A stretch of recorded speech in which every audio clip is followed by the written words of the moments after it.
Okay. Good evening to all our viewers.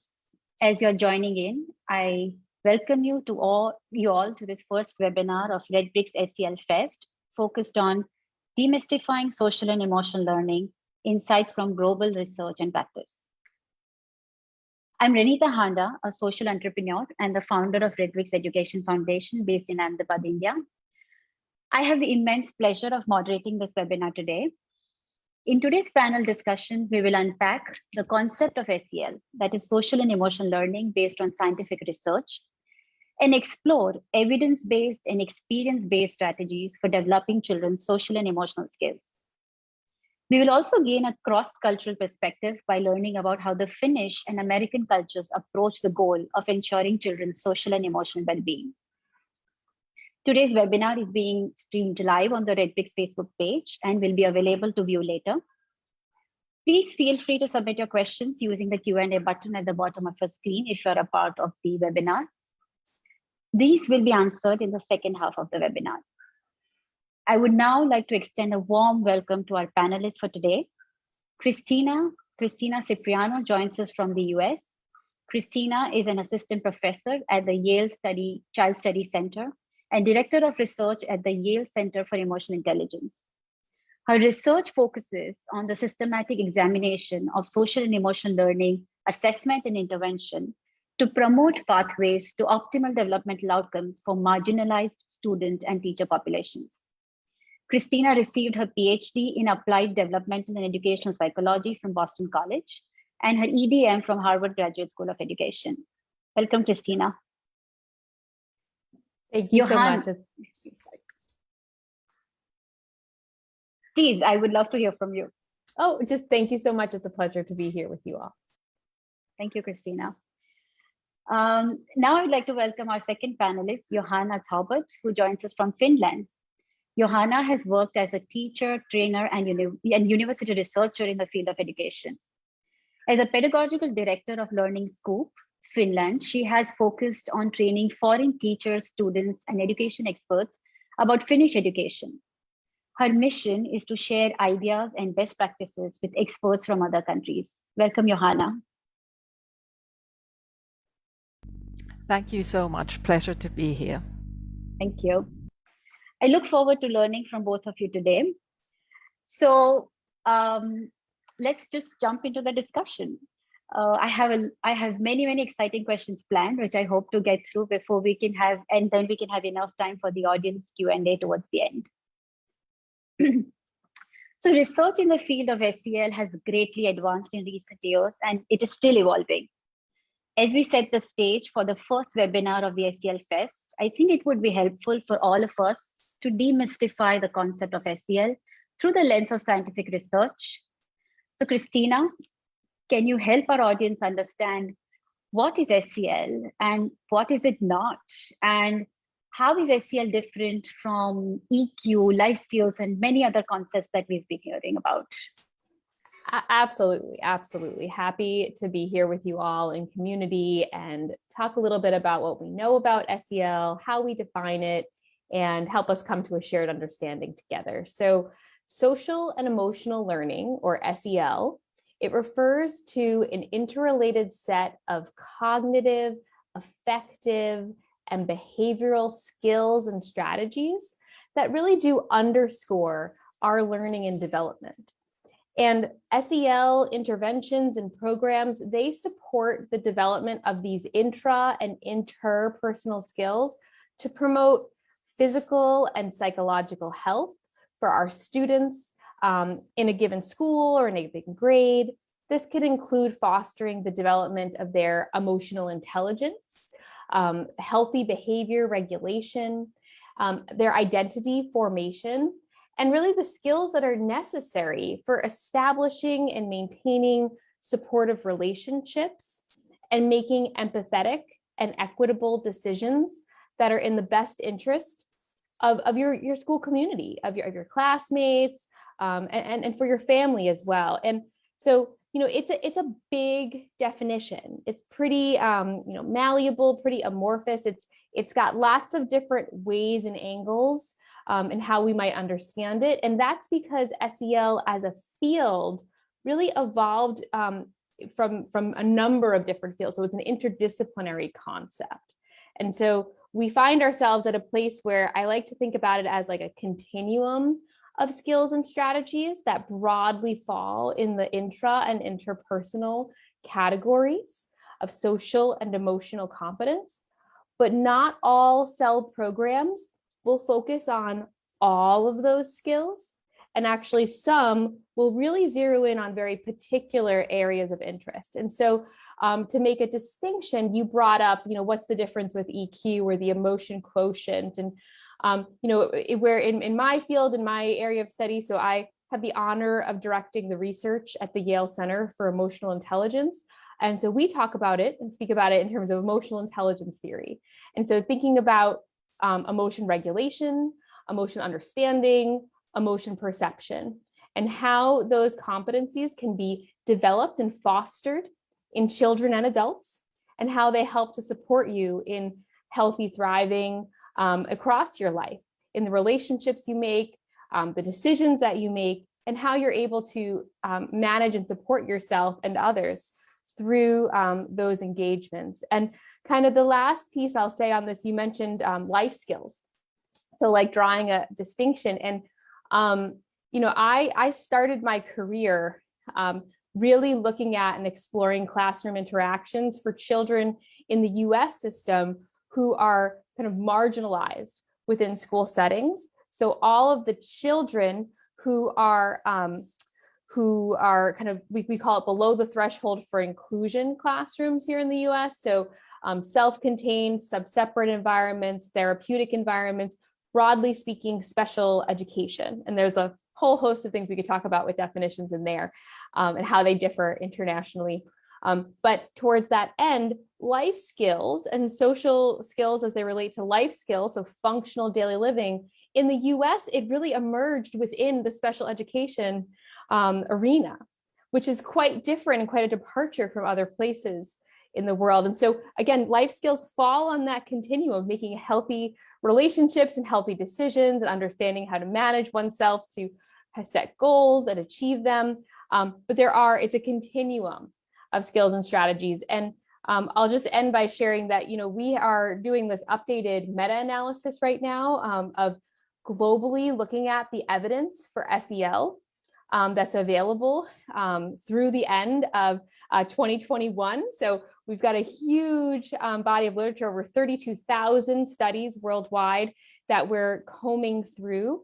And some of them are going to use older or different definitions, and some of them are going to use very specific skills and strategies that they impart for students, while as others have more of a broader scope. And I'll leave that there for now, but happy to kind of unpack that further. Thank you. That was an amazing introduction. I have a few follow-up questions for you. While you were talking, I had many thoughts. I think one question I would like to ask is, you mentioned about, research from multiple fields has contributed to the field of SEL. What excites me most is brain science, and I think most of us find it very fascinating. So could you maybe briefly describe a little in terms of what have we found from the field of neuroscience, which emphasizes the value and importance of SEL? Yeah, so it's the field of neuroscience is actually newer to the game in SEL from an American context in terms of how we think about effective structures and effective wirings as they underscore your ability to make responsible decisions and be able to manage your emotional experiences more effectively. Traditionally, when we look at the kind of history and lineage of SEL, we see sociology and psychology, the fields of sociology and psychology helping to inform its development, along with the broader umbrella of prevention science, which included, different types of risk behaviors, and even starting with when we look back in the 70s and 80s in the US literature of looking at-risk groups, so tier 2 level of intervention. But most proximally, so when we look right now, what's going on the past 10 years in the literature, we see a huge influx of research of looking at brain and physiological sciences as they impact our ability to understand how our cognitive and our affective faculties, so the ways in which we feel and process our emotions and the ways in which we learn and hear and attend in interactions, are inextricably intertwined. So you really can't separate out. It's a bit of a fallacy in how the terms are described, right? Because you can't separate out the concept of learning and how you're attending to information if you aren't also acknowledging the role with that affective impulses and experiences are having in your ability to attend and learn. And so once we kind of, and with fMRI and other physiological measures that are now available, we have the capacity to unpack this and to use your term, to demystify it a bit more. So we really can begin to see, right, centers of the brain lighting up and see physiological responses, show people their heart rate, right, show people what's happening in their body in ways that help to underscore that, that intersection and that experience. And if you're finding this a little bit like abstract, it's a little kind of far away to think about, what I suggest is you think about how, if you can remember back to when you yourself, I know there are many adults and young adults on the line, when you were an adolescent, when you were a teenager, and kind of either had an experience with a friend or a relationship where you were either really excited or having great joy or great nervousness about it, like what that felt like in your body. And maybe you don't even remember who that friend or that partner was, but you likely remember those feelings of butterflies or sweating, or I was a person who turned red. And so those physiological reactions, right? And so begin to think about, right, that distinction and that link between the bodily, what's happening physiologically and what we're seeing in your behaviors. Wonderful. It's really fascinating. So I just want to take this a little more to a concrete visualization stage. So if we imagine a child learning in the classroom, and now if we have to relate, like what role is emotions playing when the child is actually learning, can you describe that a little for our audience? Sure. So if we think about the cognitive theory and information processing theory, in order for you to encode or take in information and then you store it in your respective area, you might store it in your working memory so that it's like right at the tip of your tongue, something that you're going to recall on a regular basis, or you may store it in a place that kind of goes into your, I like to think about it as like an external hard drive. It's going somewhere. You're going to catalog that information based on something you already knew, an experience you've had, you assimilate it, or you accommodate it. You start to change what you knew based on, you have an amazing teacher teaching you something new. It's advancing your thinking. All of those processes to then be able to recall that information requires your attention. It requires you actively attending to the cues that are taking in. And this is where we really need to think about the importance of our affect, of our emotional experiences, because when we are overwhelmed, when our body is being flooded with an experience, an effective experience, that strong surge, right, it can undercut our ability to attend, right? And so we can no longer, hear fully and completely. We may not be able to fully encode and process the information that's being shared with us. And so it impacts, what you hear, how you hear it, where you store it, and your ability to then therefore recall it thereafter. And I look to like our children who've had experiences of stigmatization or bullying in the classroom, children who've been isolated or had unhealthy or unhelpful experiences with their peers, and how those experiences can inhibit their abilities, so the anxieties that they bring into the room by way of the classroom context. It doesn't matter how amazing that teacher is and that lesson is, if that child is not available to learn and receive that as a result of the experiences they've had before they've got into their room. It could have been, on the school bus or the walk to school or in the hallway beforehand. We need to be able to meet that child and meet that learner where they are to help to allow them to be open to receiving. And also I will just add on that, and sharing that what it is that you teach needs to be malleable and adapt to where that child is, right? To help to meet that child and meet their emotional needs so that they can be fully open to being able to receive all of that tremendous content that maybe you've spent so much time planning for in their instruction. Thank you. That really helped us understand better. And a last follow-up question to this question. You mentioned how, the whole research started, the field also advanced because of prevention science and, looking at children who really needed help and support.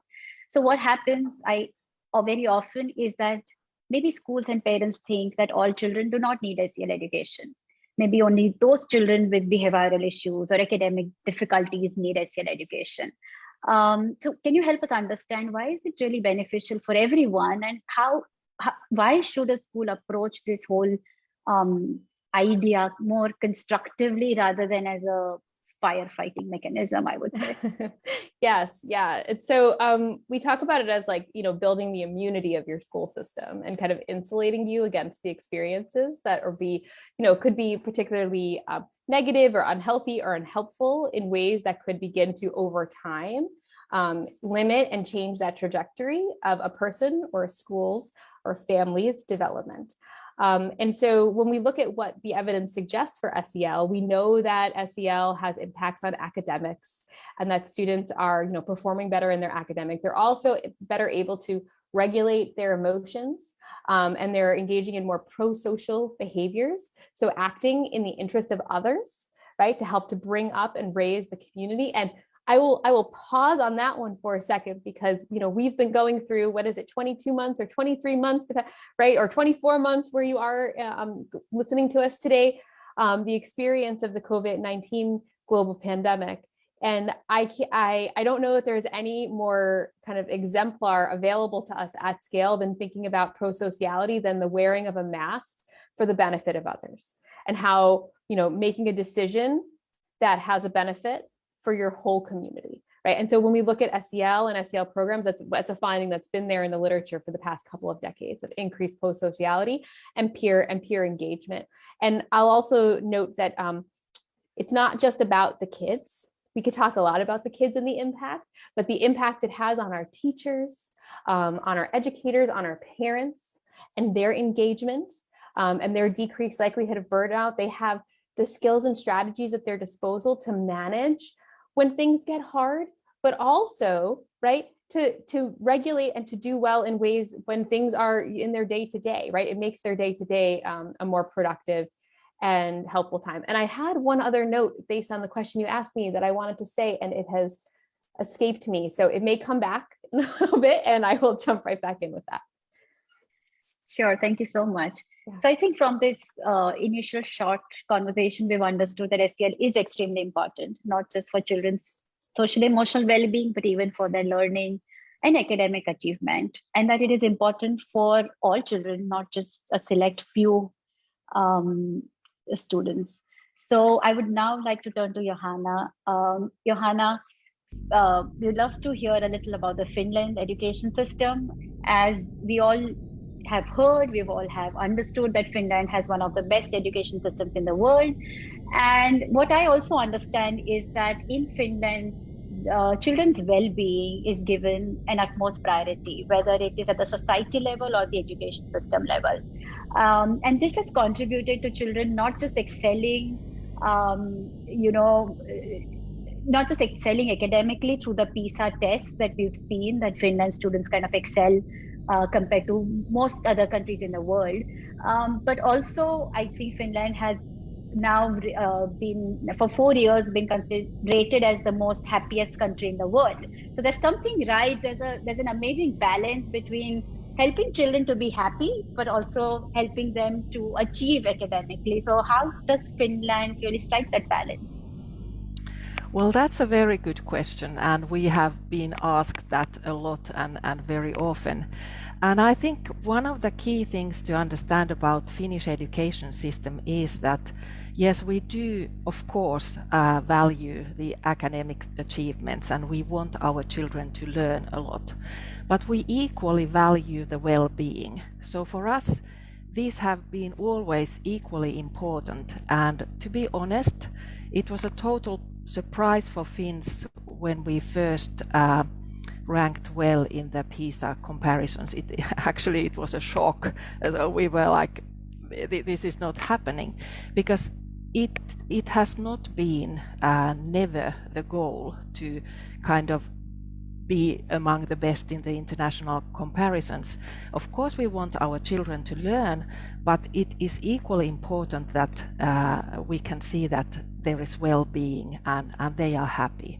So we think that actually the key to achieve such good learning results is to focus on the well-being as well. So you get both ones in the same package. And I think Christina just excellently explained why they are intertwined. And you asked me what other key characteristics there could be about Finnish education system, and I would like to mention one which I don't know if it's very commonly recognized. It is that at least we try to make our education system science-based. So all that scientific information that Christina was sharing with us is very important when we design the whole education system, but also the practices on a classroom level, or how do we arrange the school work. So I would say that Finns in general take science very seriously, and once we get new scientific information and knowledge, we try to apply that. I'm not saying that we succeed all the time completely, far from that. There's always a lot to improve, but at least those are the initiatives to keep on developing our education system.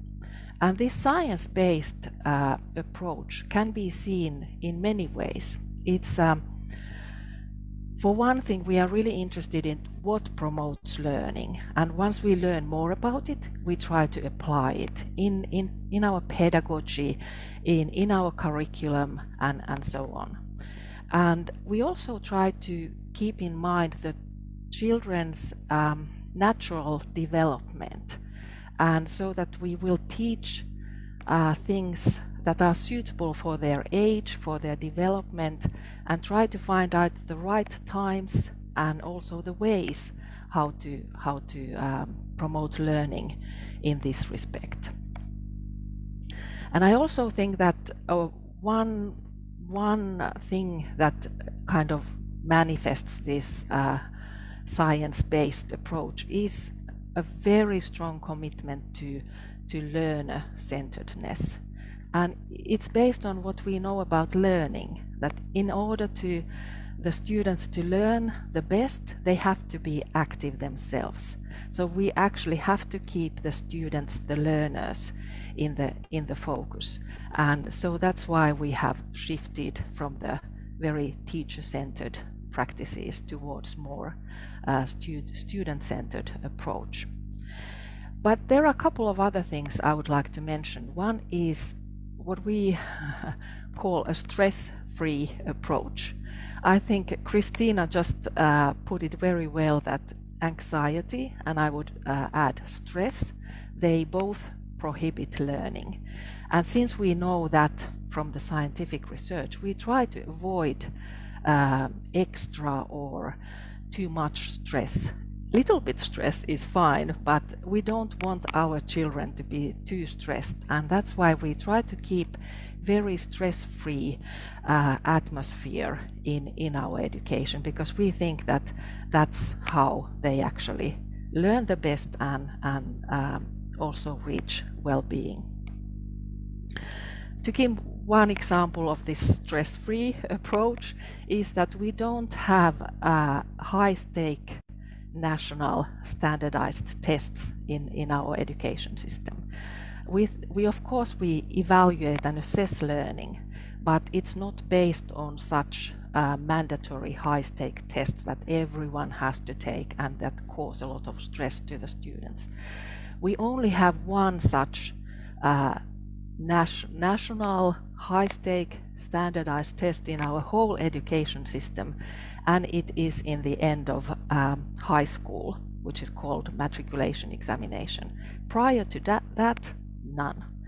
And I think that leaves us a lot of time to focus on the more important things. At least that's how we think. And for maybe the last thing I could highlight is that you mentioned equality, equity. They are like core values in our whole society and also in our education system.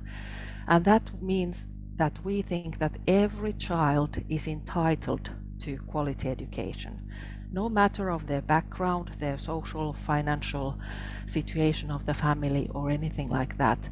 So we offer the same high quality education to all our children. So in Finnish education system, all education is publicly funded from pre-primary education to higher education. So we don't pay tuition fees. And all schools are equally high quality, so it doesn't really matter which school you attend, it's a good school. We say that the nearest school is the best school.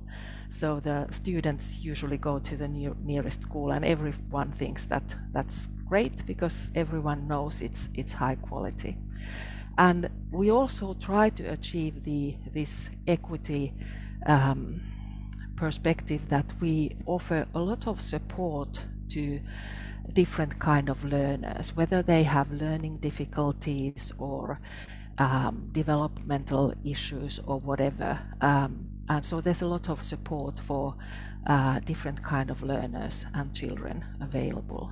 So those are the key things that I would like to mention in this regard. Thank you.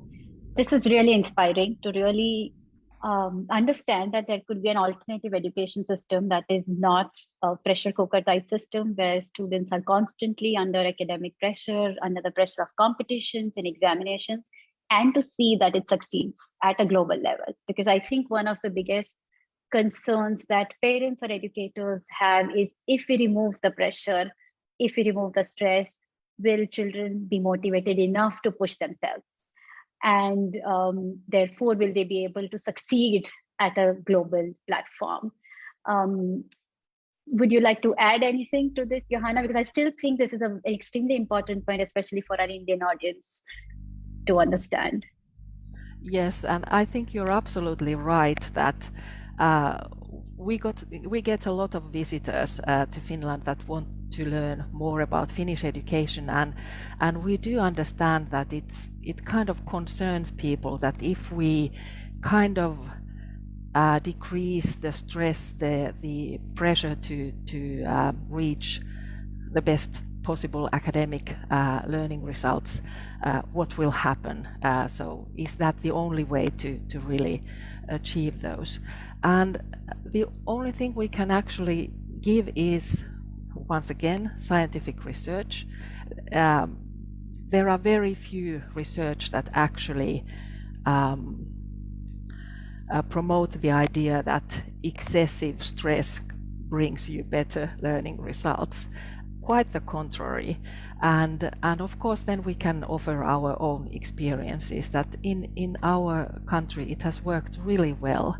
And I think I'm a mother myself, and I understand that parents want what's best for their children, and everyone wants their children to reach their goals and also be happy. But seeing how it works here makes me trust the system, the approach. I can see that my children are learning, they are doing well also academically, and at the same time they are not stressed, and I can see that they are happy. So it's a tricky question, and we very often say that Finland is the strange one, because I think, I'm not saying that everyone else is having huge stress or anything like that, but Finland has perhaps a strangely stress-free approach. But I think at the same time we can be like a global lab, so you can see how it works, and you're welcome to visit us and we are happy to share these experiences. But what I also like always to underline is that even though we are very happy to share what we do here, we are not saying that everyone should do the same, because that's would be a really strange approach, because countries are different, our contexts are different, the history, the culture, But I think what has helped Finland to create a well-functioning education system is actually learning from others. So I'm being honest now, there are very few things we invented ourselves, but we have got a lot of great ideas from all over the world. Once we realize that that's an interesting idea, it seems to be working well, how could we adapt it and modify it to fit our context and our country and our school context? So it's not taking things as such, but getting ideas from others and then applying them to fit your own situation. And I think that when we globally, this is a global shared concern, how to raise the quality of education. I think the best way to go is to learn from each other. So we have learned hugely from everybody else, and we hope to continue that way. And if we can kind of share something that it's interesting for others, we're happy to do so.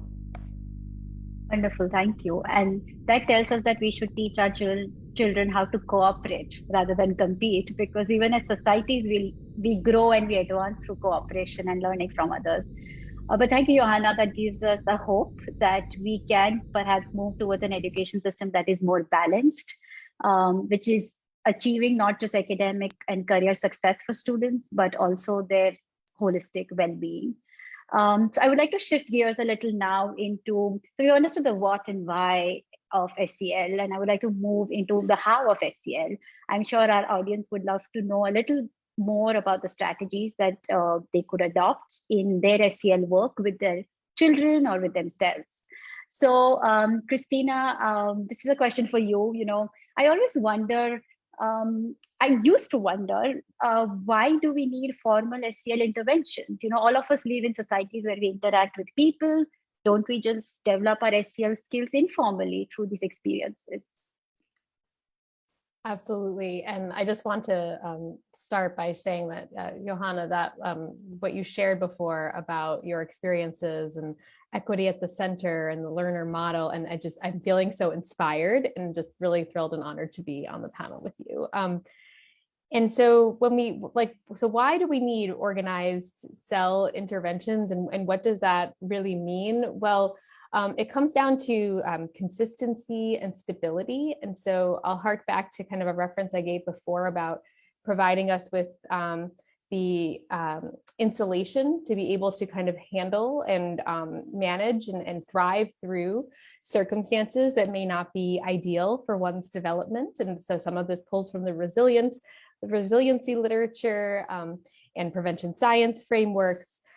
We don't want to intervene after the fact, but rather provide people with the skills and strategies to regulate and to be healthy in their adaptation in the day-to-day. And it can very easily be something that is not consistent, and in its inconsistency, be confusing and confounding and interrupt the development for a child as they're kind of moving through their experiences. So maybe the most kind of simple example one can think about is, when we look at school-wide and structured systemic SEL approaches, which tend to, on average, have better outcomes for students than kind of the one-off or quick strategies or short-term interventions. You can think about if you are a parent. I'm a parent as well. I have 4 kids, and if you give a child an instruction and they decide, I didn't like what mom said, I'm going to go ask the other parent, right? And the other parent gives them a different ruling on that, right? And so then they're going to be like, okay, I've got different degrees of information, or it's okay for me to behave in a certain way in this classroom, but not in my other classroom, or not in after school. It's okay for me to talk about certain things in my classroom at school, but not at home with my family. Or it's okay for me to feel a range of emotions when I'm in my school setting, where we're talking about and appreciating emotion variability, that, everything's not always happy and sunny and rainbows, right? There's a range, and we need to be able to feel and understand those range of experiences so we can use them as information to help us move forward. But if I'm only being taught how to do that, and it's only being embraced or validated is the term we use at school, or in, you know, my third grade classroom, and not when I'm in an older grade, that is signaling to the child that there is a right way to feel, or only a right time in which to feel. And that can be very detrimental when we look at kind of the trajectories of how we engage, Renita, to what you were saying at the beginning, like, but we're all building conversations, and in community, we're not meant to live in isolation. And so that can transfer to how you engage with potential partners and family members, as a spouse, as a parent. It can transfer into how you engage as a employee down the road, and how you're, you know, working with, you know, in a company, or with bosses, or with supervisors, or mentees, or those that you oversee. And so it can transfer when you start to be taught that there's only like certain ways you should feel, and only certain times you should allow those feelings to be engaged. And so inconsistency can drive that. And I'm using some extreme examples here to try to put some light on it, but you can begin to imagine how that plays out in the day-to-day, right? So we talked a bit about the science of learning and development earlier, and about the importance of attention. And what we know is that we require less active attention when our behaviors and our interactions become, it's called more habituated. It becomes more automatic, and it's the routines in which you've experienced. And so if you've got a child who is learning and getting the inconsistency in messaging, right, what that could do to what they choose to not attend to, or what they are automatically not attending to as they move forward, can carry with them. And that can be a very unhealthy and unhelpful strategy. So a couple of other points to make on this, and thinking about the how when we look at the research literature. And so there's a term that's used in social emotional learning and in prevention science frameworks about SEL interventions referred to as SAFE. So looking at, when you think about like what is a program, and what are the aspects of programs that tend to have better outcomes for children's development. And so SAFE is an acronym for sequenced. So it's a coordinated set of activities. It's got an order to it. It's active. So it's an active form of engagement for the learner. It is focused. So it targets specific SEL skills and strategies. It's not claiming to do everything, right? But very specific in what it is on that continuum that's being engaged. And it's explicit in its engagement, that we are, you know, doing emotion science work, and that this is social and emotional learning. And so we look to, in some of the earliest literature for the SEL field, really looks to and kind of makes the case for SAFE, and how SAFE programs tend to do better. In our updated meta-analysis that we're running now, we are unpacking SAFE, and we've kind of added a little bit to it, because there's, for example, the idea of a program being sequenced. You don't need to be a SEL researcher. You can be a math teacher, a science teacher, a history teacher, right? And know that there is an importance to an order of what you teach and how you teach it, right? In learning science, that, you know, within each discipline, there tends to be a what you should tackle first to help to build foundational knowledge. And so we are really curious to know if that sequence if there's a particular sequence that's most beneficial when looking at that continuum of SEL skills. So is it the self and then the other in how we learn? Do we manage ourselves before we are moving into understanding the cues of others and helping to co-regulate with them? Or is there some other model that will emerge? And so we're feeling really excited to be able to strain and unpack that to help to inform how we go about teaching SEL in the classroom, and whether we're adopting standalone programs, big school-wide interventions, or kernels, as one of our Stephanie Jones and colleagues, or kernels or SEL strategies in a particular order to help to support better outcomes for kids.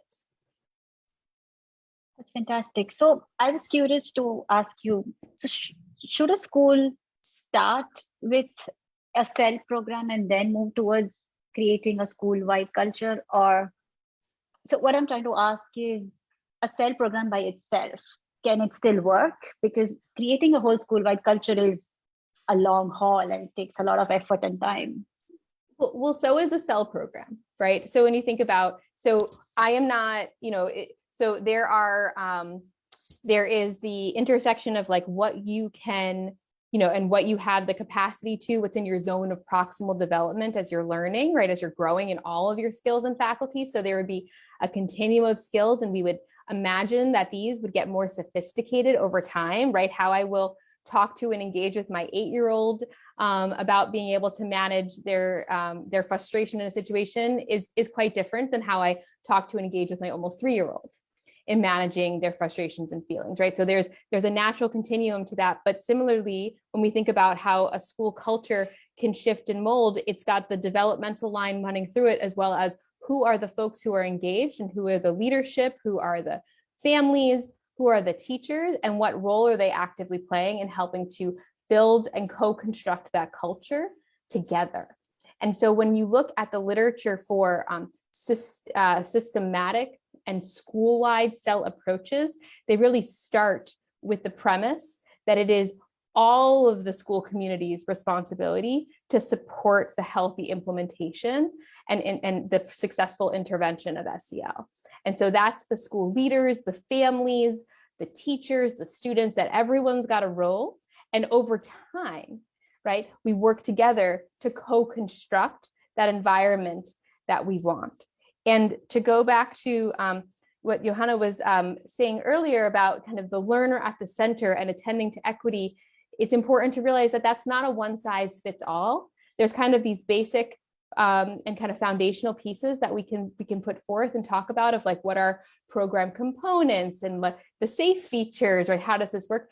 But it really needs to be what's going to work best for that school community and allow for individual variation within of what's going to be the most meaningful for all of the learners and the engagement of families and households and leaders towards that end. Yeah. So on that note, can you describe a little about the Ruler program? Many of us have heard about the program here. We'd love to know a little more about the design and implementation of it. Sure. So Ruler was founded and created by my colleague, Dr. Mark Brackett at the Yale Center for Emotional Intelligence. And Ruler is an acronym for the skills of emotional intelligence: recognizing, understanding, labeling, expressing, and regulating one's emotions. And Ruler is a school-wide cell approach. And so in our first year of Ruler implementation, we do all of our training and support of the adults in the school community. And so Ruler is built on the premise that we are not able to co-regulate and effectively engage our students in their social emotional development in healthy and equitable ways if we ourselves, as the adults, have not done the work to begin to build our emotional intelligence skills and understand how we show up for our students. And so we have in Ruler, it's a whole year of adult development and training and building their emotional intelligence skills before moving into classroom-based rollout and before engaging students in this skill development. Ruler has 4 anchor tools that we build it around. So 4 tools. One of them is pretty popular and widely available. You may have heard of the mood meter, based on the circumplex model of emotions, to be able to look at how you're feeling, at a given time and across time, to map that using a 4-quadrant system. In addition, we have a charter. And so our charters can be at the classroom, school, and district level. You can do them with your teams. I have a chart. We do one every year, a charter for my family. And the charter is quite simple. How do we want to feel in this learning community? And what are we committing each other? What are the behaviors that we're going to do to ensure that everyone's feeling that way, right? So if we want to feel safe and respected, what does that look like in how we engage with one another? And we hold each other to that. We've also got a meta moment. It's another tool that we use of working through pausing before making decisions to reflect on your best self and how you see yourself engaging in the most emotionally intelligent way in that interaction. And that can be from, being, accidentally or potentially intentionally, bumped on the soccer field, right, to the decisions you're making in the classroom or with your partners or spouses at home. and then the blueprint for conflict resolution, and being able to support understanding that disagreements and misunderstandings happen, and how do we allow all of our emotions to be information for us across our respective parties to have a mutual understanding and build how we want to move forward together. And then in addition to those skills and those anchor tools, there are classroom-based lessons at each grade across the pre-K to 12 continuum of resources. Thank you. That was a wonderful description. Maybe later you could share some links with our audience in the chat if they want to know more about the program. I think one of my colleagues has already put in a link. Yeah, I can't talk and type at the same time, but happy. That's happy okay, later. Yes, I think Sure. because it's super interesting, and I'm sure our educators would love to read more about this program. Mm-hmm. So last question about Ruler. I know that you've also not just designed, but implemented this program in many schools across America, and you've studied the kind of impact it has had on students. So can you describe a little about what does the evidence say about this particular program? Because it's not just this program, it kind of gives us an idea that all kind of SEL programs can have this kind of an impact on students. Absolutely. So when we look, so I'll speak more broadly. So I'll speak broader than Ruler, and then we can kind of go into some of the specifics. So when we look at the impacts of SEL programs in the literature to date, we see increases in students' academic achievement. We see decreases in conduct or disruptive behaviors that students are engaged in school. There's also increases in their pro-sociality.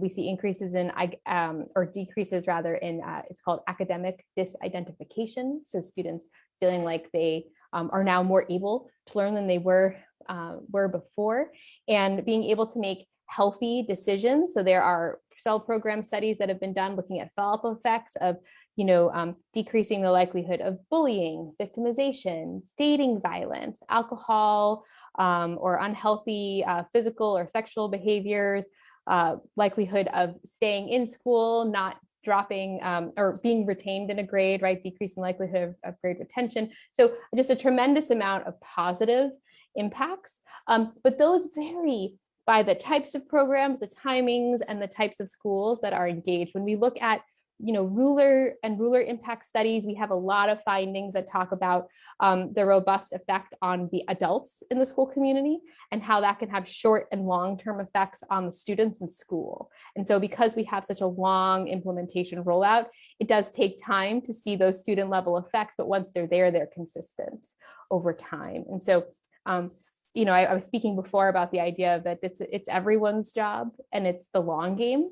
These are not, short-term one-time fixes. You asked me about why should it be sequenced? Why should it be systematic? And the literature suggests, and I will say this very loudly, one of the worst things you can do is say, okay, it is 2:00 on Tuesday. I'm going to ask you how you feel right now.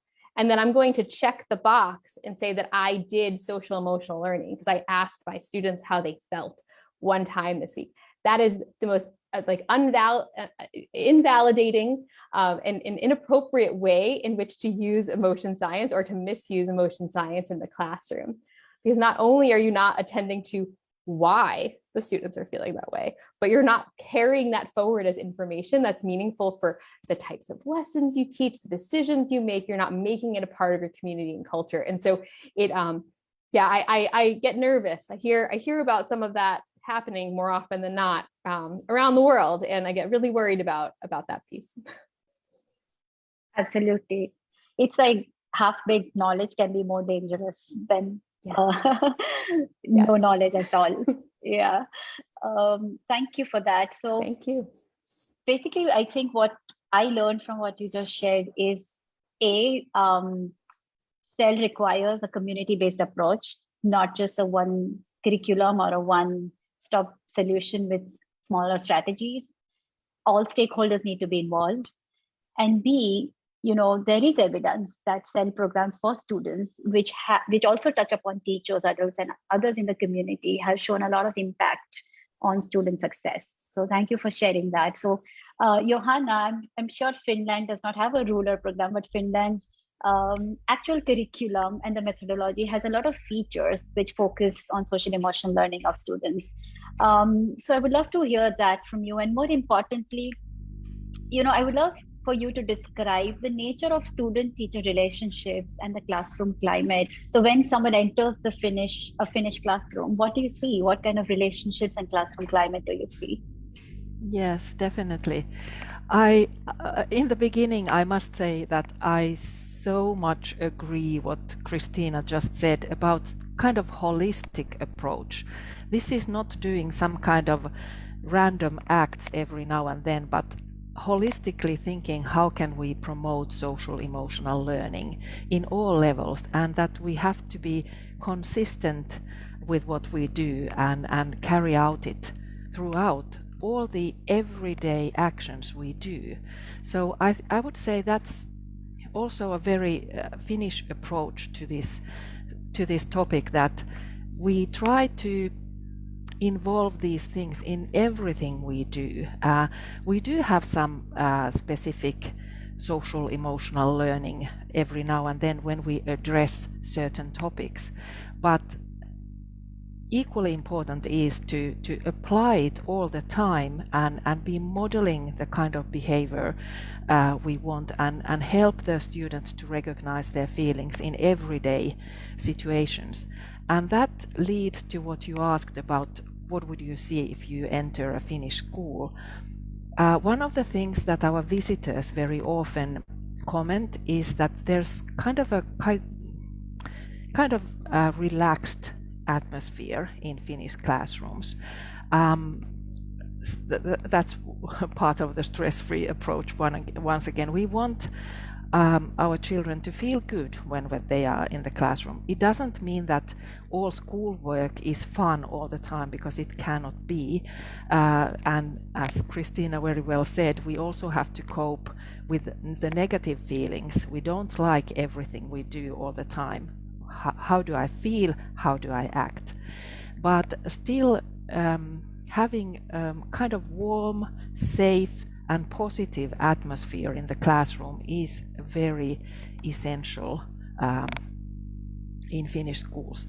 Once again, don't get me wrong, not every lesson is like that, not every class is like that. We have problems like everyone else, and we have to address them, and it's part of learning as well. That's how we learn to deal with each other and cope with our emotions and act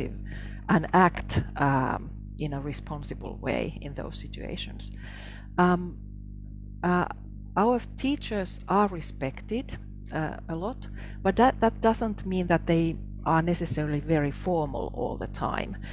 So they can have, like, in that sense, warm and kind of, I'm not sure if it's right to say close relationships, but something like that with their students, because we think that that is one of the things, how to create that safe atmosphere to the classroom, that you can, your teacher, the teacher has positive attitude towards you, he or she is there to help you and get that easy feeling in the classroom work. That's one of the things that our visitors very often comment, that they can see that the students are relaxed, they are not afraid, they are not anxious, and the communication between teachers and students is very, very easy. Also, I think in our curriculum, which you could kind of see going on when visiting Finnish schools, we have a lot of course, academic subjects like everyone else. We have foreign languages, math, history, geography, science, so on. But we also have what we call practical and artistic subjects, which actually make a third of our curriculum. So we have school subjects like home economics, which means that every student learns how to cook, how to clean up their house, how to take care of laundry. So very, well, you could say life skills and very practical skills. And our students actually love it. That's one of the most popular school subjects in Finnish schools. I think one reason is that once you cook, you get to eat what you cook. So it's very well appreciated. But anyway, I think that shows that we think we give value to practical skills as well, and we don't see them as opposite to academic learning. We have another school subject called crafts, and it includes metalwork, woodwork, and textile work, and also electronics. And all of our children, boys and girls alike, learn all these subjects and these skills. And when you are, for instance, we have a crafts lesson, it includes a lot of mathematics, it includes measuring, there's a lot of problem solving when you create new objects and do those with your own hands. You have to apply physics, which you have learned, or chemistry, and so on. So we think that these different subjects actually support each other. And once we are learning all these different skills and also contents, it is very important that we address the social emotional learning while doing all those. When you plan with your classmates, there are conflicts. How do you resolve them? How do you cope when you get really frustrated or angry? And that is when we apply these skills. And in Finnish curriculum in general, we have there's a lot of, like I said, academic content, but there are also what we call transversal competencies, and I know that sounds really strange, but we mean that we want to deliberately address also like future skills and keep them in mind while learning different things. And I think among those skills are also social, emotional, and interactive skills. So skills are considered very important. But those type of things you could see. So some of the lessons could be surprising, or the whole classroom environment is very different if that's for woodwork or metalwork. And also many of our visitors sometimes comment that some of the activities can be a little bit surprising, because there's a lot of, we try to include versatile teaching methods. So I'm sure all of us are doing the same, but you can actually witness them when visiting a Finnish school. So there are activating methods, cooperative methods, but also teacher-led teaching, individual work, and things like that. That is very typical. We actually made a video last summer because of the pandemic, we have not been able to receive visitors here for almost 2 years, which is really sad.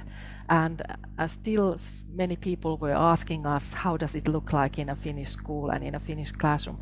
We actually made a video about it, and I could put the link to the chat box. So if you want to have a peek on how does it look like, and you can also realize that it's not that different all the time. So I think we also share a lot of things that are common to teachers in many countries. So it's not totally something different. You will recognize that, oh, we're doing the same, and so on. But you can also perhaps spot some of the typical features as well. Thank you. That was really insightful. I think what I loved about what you kind of described is how everything is so integrated. Here we look at, this is my academic time and this is my extracurricular time. And you never mentioned the word extracurricular. You just said these are some of the subjects and how everything is integrated. And again, I loved how the focus is not on just the content that children are learning, but the skills, the transversal competencies that you mentioned really gives us a better goal to help our children become future ready for the 21st century. I loved the skill approach as well. So thank you for describing that. And going back to teachers, I think I think Shruti Dave in the Q&A has also posed that question, which is my next question. How do we help teachers? You know, teaching is one of the most stressful professions in the world, during the pandemic more so. And a teacher's own socio-emotional well-being is extremely important if we want to ensure quality student learning and well-being. So can you share some best practices, some evidence-based strategies that perhaps can help prevent teacher burnout and exhaustion? And this is a question for both of you. So maybe Christina can start first and then Johanna can jump in. And I would love for us to look at not just what teachers can do, but also what school leaders can do. So if we can look at roles of everyone in the system. Absolutely. So I think that we could probably talk about this for the next hour and a half and change. So I'll try to kind of hit some of the key highlights. But when we look at, teachers are our direct service providers and implementers of SEL and all of the amazing curriculum and supports that they're providing across the school day. And so attending to their social emotional health and well-being should be paramount. But historically, and particularly in the US, that has not been the case until about the past 15 or so years. We're seeing a surge of interest and investment and intervention really to help to support and unpack teachers' emotional lives and their emotional health and well-being so that they can be most available for their students, for their peers, for their families at home, and to decrease that likelihood of burnout. Now, when we look at what the research suggests, we need to attend to the role of the school leader and the decisions that are made at the school to help to support teachers' health and thriving. And so we know that leaders who are more emotionally intelligent and more skilled are going to create more opportunities for voice for their teachers, are going to embed more sustainable professional development time and strategies to help to support teachers' emotional health. And they're not going to just say it's important, they're going to walk the walk, right? They're going to make the time and provide the resources and supports to help to bring their teachers along on this journey together and be with them in it. And my team, led by Dr. Al-Mutza here, we had a paper come out, I guess it was technically now last year because we're in 2022, but looking at a large sample of educators, and this was a domestic sample, so I can only speak to the US, but early in the pandemic, and their experiences with SEL and their experiences of their effective experiences of stress and anxiety throughout kind of early on when the pandemic had closed our American schools. And what I think was most profound about this paper is that our sample was made up of predominantly teachers who are already on the SEL bandwagon. So they were teachers from all across the country, but they were invested and embedded in SEL. They had already decided this was important and this was something that they were doing with their classrooms and doing at their school level prior to the pandemic descending on us. And what our research found is that teachers and leaders saying that it was just that SEL was important and that the emotional health of their teachers was important was actually not enough to be able to look at the effects of how teachers were when looking at their likelihood of burnout and their affective experiences over time, how they were talking about their sources of stresses and joy. And rather, it was when the leaders had given explicit guidance on what that meant in their school community. So is that regular professional development time, regular time? Are there health and wellness resources that are available, not something you have to seek out? And the acceptance of and the encouragement of taking personal days and personal professional days, and how that having that mental health time to reset, that the expectation that teachers are not overburdened and having to do all of their work on their own time because of the amount of demands that they're experiencing during the day. And so I just found that to be particularly astounding because that was not what we had hypothesized. And yet there it was right in front of us in a very large data set suggesting otherwise. And I'm going to turn it over to Johanna to share some more about teacher wellness, and we could maybe have a little bit of dialogue. Yes, and thank you. I completely agree with you. I think one of the things that I have already thought was professional development, and I think we need to underline the importance of it and the possibility to get chances to develop your professional skills, and having support for that is essential. And I also agree with the role of the leader. I think for teachers being able to do their job as well as possible, it is vital that the leader of the school supports their work and is kind of on their side. And from Finnish perspective, we think that there are two like very essential factors that affect the well-being of our teachers. One is trust, and that is a word often mentioned in when talking about Finnish education, that there is a huge amount of trust in our education system. So we don't monitor our teachers anyway. We don't have school inspection in our education system, and I know that that's once again kind of weird, but our teachers are very well educated. They are very committed to their work. So we treat them like experts, and that gives them assurance that they are trusted. We don't question their choices all the time, but we trust that they are the professionals, they are the experts, they know what they are doing. And the principals in Finland very often see that their work is to support, to make it possible for the teachers to perform their best, not to monitor or check them all the time. And I know this is a very, it's not applicable perhaps in all contexts, but our teachers say that that's something that really gives them strength and also confidence in their own work. The other one I would like to mention is the collaboration. Finnish teachers rely on their colleagues a lot. So there's a lot of collegial work done in Finnish schools. There's team planning, there's co-teaching, so the two teachers join their forces and their classes and they teach together.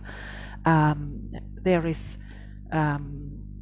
peer support, so once you face difficult, challenging situations in your work, there are always colleagues who you can talk to and you can solve these challenging situations together. And giving time for that is essential. So Finnish school days are shorter than in many other countries. That leaves time for the teachers to get together, to actually plan together, share together, and develop new ideas together. And the last thing I would like to mention is that there needs to be enough resources and realistic goals for teachers. Sometimes I have a feeling this happens in Finland, but also in many other countries, that we think that teachers should solve everything. So everyone is adding demands. Parents have their own thoughts and the principal has ideas and the administration gives like, why should you should address this as well. And the teachers are overwhelmed with the workload. And if that's the case, it's impossible to cope everything. And I think, to be realistic, teachers have only certain amount of time a day, and they have so many things they need to address and keep in mind. So it's not fair to put everything on their shoulders. So I think we also need to be realistic what can be included. I've been training teachers in many countries around the world, and I've very often asked a question from my audience that, please raise your hand if you think you have all the time you need and all the resources you need to do your work well. Not once have I seen a hand raised. It doesn't really matter where I am. I can be in Finland, I can be in basically any country so far. Maybe I will be surprised someday, but so far teachers are feeling enormous stress and a lot of demands towards their work.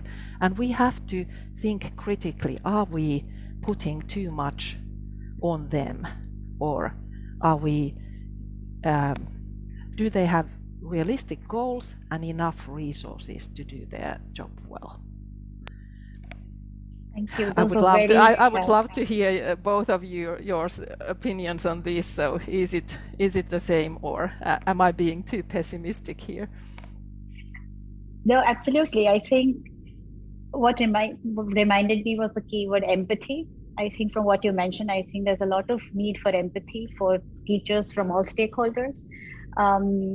And that's why, also keeping the time in mind, I'll move to my next question, the last question, then we'll move to the audience questions.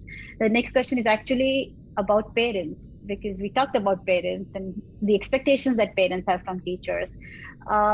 In general, one thing that I want to highlight is, as an Indian society, we've kind of had these big joint families. So when I grew up, I felt like I learned a lot of my SEL skills, and I got a lot of my SEL education from my family, my cousins, my grandparents. We all live together. But now, more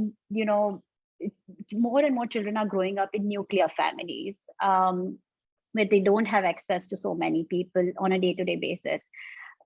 So what I see is that maybe the role of schools also needs to shift accordingly, right?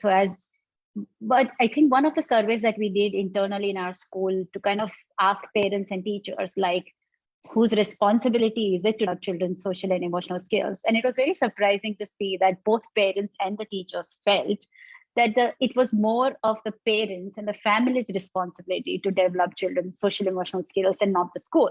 But what I'm trying to say is that if the societal conditions are changing, maybe the role of school should also change, and maybe we should relook at the partnership, the parent-school partnership, who does what. So I would love to know a little about, what should be the responsibility of parents, what should be the responsibility of schools, and how best can parents also support their children's socio-emotional development process. And this is again a question for both of you. So Christina, maybe you can start. And I think we'll keep I know it's a big question, but we'll keep the answers a little short, so we give the audience a little time on. Sure. It is a big question. And I think that to optimize time, what I'll say is that, your question speaks directly to kind of the importance of attending to cultural responsivity and how SEL is implemented. And so I'm hearing from you, the expressing of the tension of, is it the school's job, is it the home's job? And you're going to get different narratives and perspectives on that based on like what the definition of SEL is that's operating in that particular country or region or district, and in light of the family's culture and what they're bringing to the table. And so the worst thing that one can do is to suggest or state a particular type of skills or strategies or resources at school that will not be carried over at home, or vice versa, things that are being taught at home that are not being carried over from school. And we could talk about that with a whole host of skills, right? A whole host of behaviors, right? In order for healthy functioning, we want there to be open lines of communication where we are co-constructing that learning together. And there's consistency across the messages that we're sharing with our students and with our learners, and how we're supporting them to make healthy decisions over the course of their development. And that those caregivers, that family, they are their child's first and forever teachers. And so treating them and engaging them as co-constructors of learning is going to be healthy and helpful and productive, but that is going to look very different culture to culture, region to region, district to district, program to program. And so, I am hopeful that from an American culture standpoint, that the pandemic experience and the spotlight that SEL has been given, and the roles of parents and households as educators through our remote instruction and variety of other modalities, will help to bring to light the idea that families should not be an afterthought in SEL program and implementation instruction. And that is actually one of the worst things that you could do in American culture to create a system and a program that is fully sustainable. And rather, that SEL programs and approaches should be inviting families in as co-constructors early and often in the SEL process. And that is going to really vary very greatly program to approach and across different school communities in the United States. And we can contend across our global community, right, of what that should look like. What is that role of the family? But making sure that the opportunity is there and that all stakeholders have a say is going to be really critical. Johanna, would you like to add to that? Yes, once again, I couldn't agree more. I think both schools, teachers, and parents should be on the same side. They have the child's best interest in their mind. And in Finland, we see parents as partners. That's how we see parents from the school's perspective, that we are partners together. So we should share the same goals. We should have like a coherent view how to proceed. And we have even a concept called, I'm trying to translate the Finnish word, but it's something like upbringing partnership. It's not to undermine the parents' role. As said, they are the key persons in child's life, but to see that we are here together and we are trying to achieve these goals together. And even though I see a lot of importance on the work that the parents do at home, and I think it is essential, I think there are some things that you can actually learn at school. I'm not saying better is difficult to define, but you in a school context you are acting as a one person in a bigger group. How do you deal with things there? So there are things you can learn at home, but then you have to be able to also apply those same skills in a bigger context. And I think that's where school kind of comes in. And for your future, you need those skills when you enter the working life and when you are a member of your community and so on. Absolutely. Thank you so much. I think that really highlights the importance of parent-school partnership and how we are all, I loved how you said we are all on the same side. You know, we don't need to take opposite sides. We are all in this together and we have common goals for our children.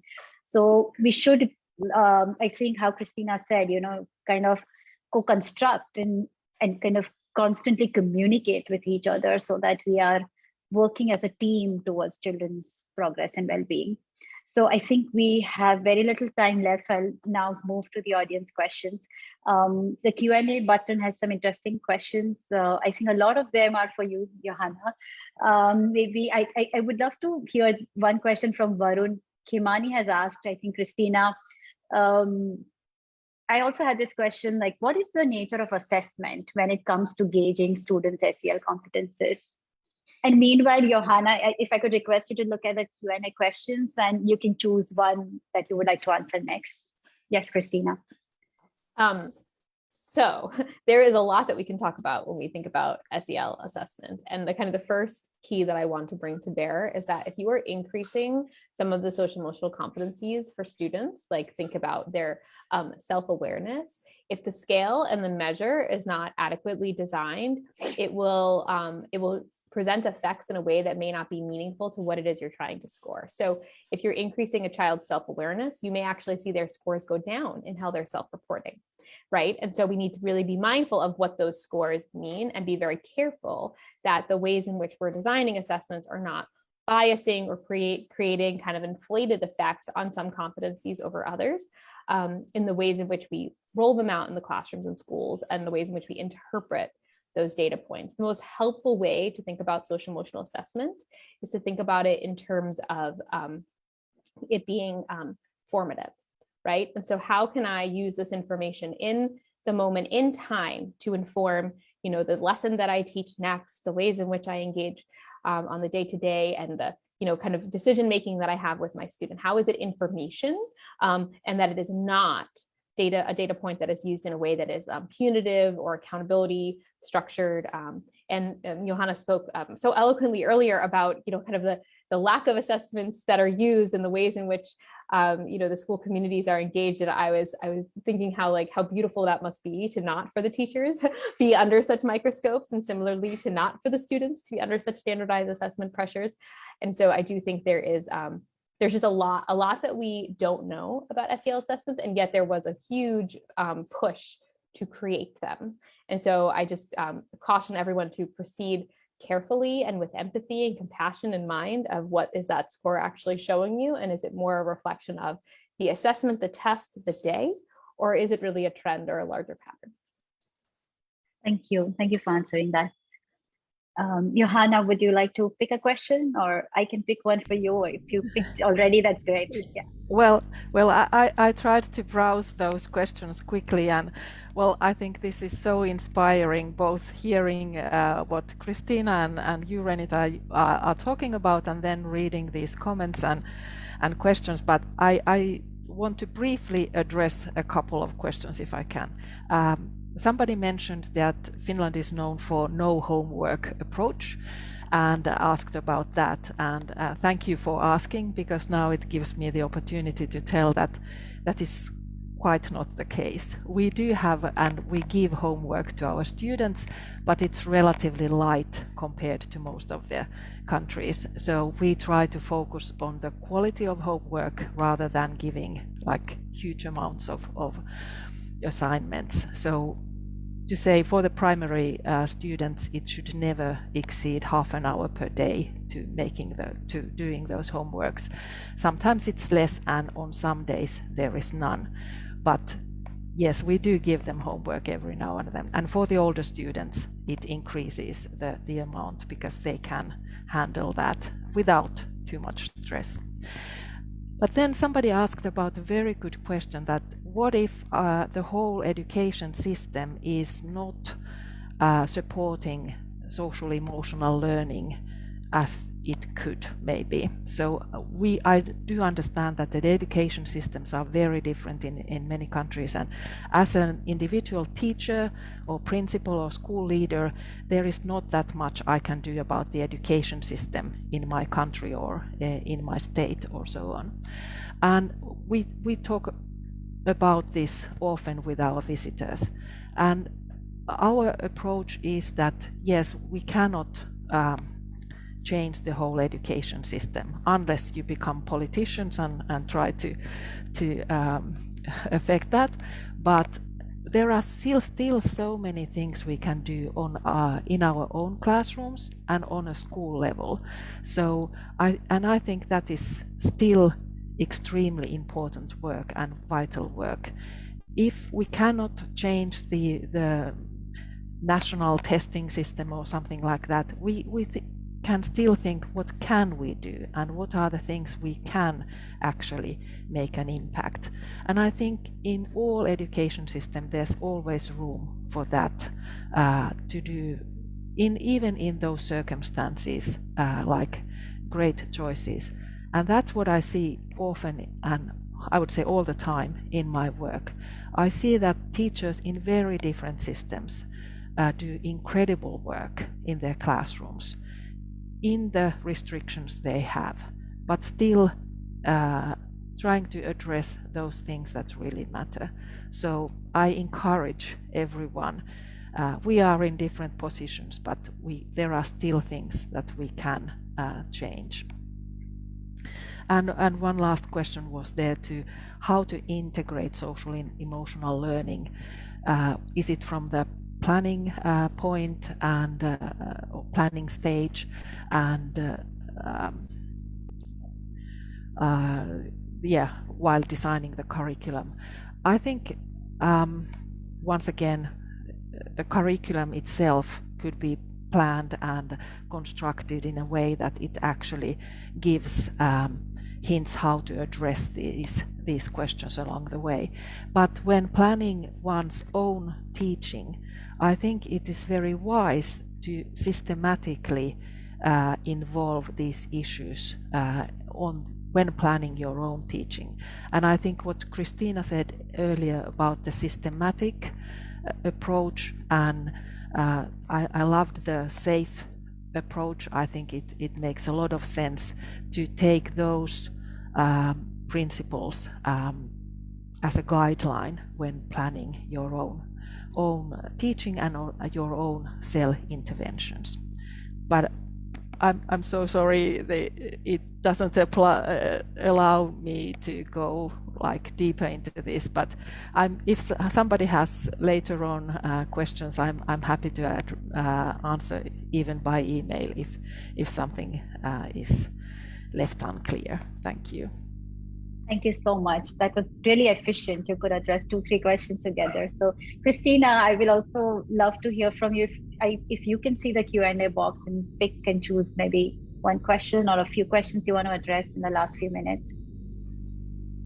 So one that popped up, thank you, one that popped up right at the top here, or at least the top of my screen, was how SEL can support students who learn and think differently. And so this is an area that's really near and dear to my heart in my work in understanding access and barriers that are baked within social emotional competencies, and what the competencies are and the pedagogies, so the ways in which or how we instruct them, and that they may unintentionally create barriers to access for students to be able to benefit from the richness that SEL programs and support provide. And so I draw your attention to thinking about the ways in which you're engaging your students, and we could talk about this from a SEL perspective, but we could also be talking about this from a mathematics or history or science perspective, in the ways in which we use instructional strategies that have not always been designed in thinking about the full range of learner variability in the classroom. And so the executive functioning skills of the students and the time with which we are asking a question, the experiences of stigmatization or bullying or victimization that a child who comes from a marginalized or minoritized identity within that school system may have experienced, which may inhibit their ability to want to engage in a pair and share with another student, or engage in speaking out in front of the classroom, or role playing of a situation that feels deeply uncomfortable for them in that circumstance. A child with experiences of anxiety who has not had the full ability to recognize the signs of the anxiety in their body and the sharing of behaviors, how they may not be able to fully access that content or curriculum. And then the examples and the ways in which SEL competencies and programs are designed not fully attending to variability of learners. So SEL programs that only talk about positive emotions, and that we should always want to feel great all the time. Like it's not always